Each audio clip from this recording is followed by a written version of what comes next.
Hi, Mark here, and welcome to the Kensington Minute. He was a British journalist, Pulitzer Prize winner, and favorite of Stalin's court during the darkest years of the Soviet Union's purges and repressions.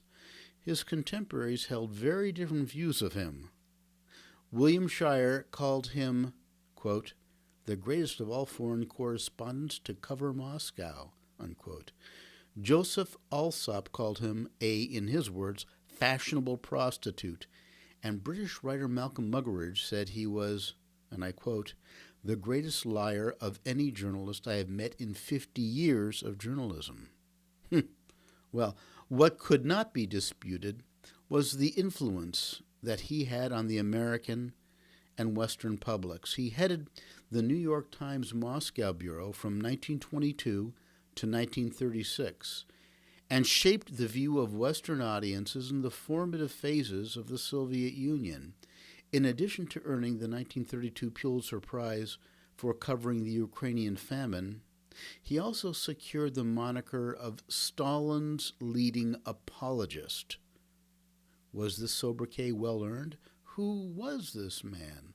Well, this Liverpudlian was Walter Duranty, who graduated from Cambridge University with first-class honors that loosely equates to a Phi Beta Kappa key from a top-flight American university. He developed a reputation for very strong reporting on the Western Front in World War I. His skills impressed the New York Times, which dispatched him to the Soviet Union in 1921.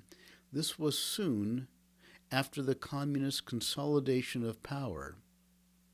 He lived in Moscow like a prince in a 4-room Moscow flat that was furnished with expensive liquors, caviar, meat. He enjoyed the services of a chauffeur, maid, secretary, and a cook at a time when most Russians lived in squalor and some were starving. He consumed opium, to which he had become addicted after he lost a leg in a train accident. He got gangrene. He dined on delicacies, but many people in the country went hungry day after day.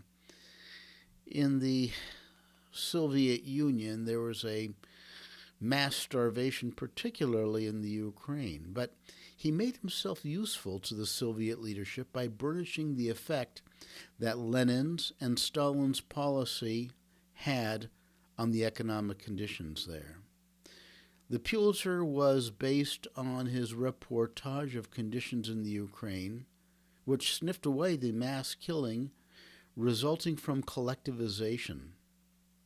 Some of Duranty's editors criticized his reporting as tendentious, but they kept him there as a correspondent until 1941. You might be interested in the movie Mr. Jones, which was not a flattering account of Mr. Duranty. This Kensington Minute does not represent the official view of the United States government. Take the Kensington Challenge.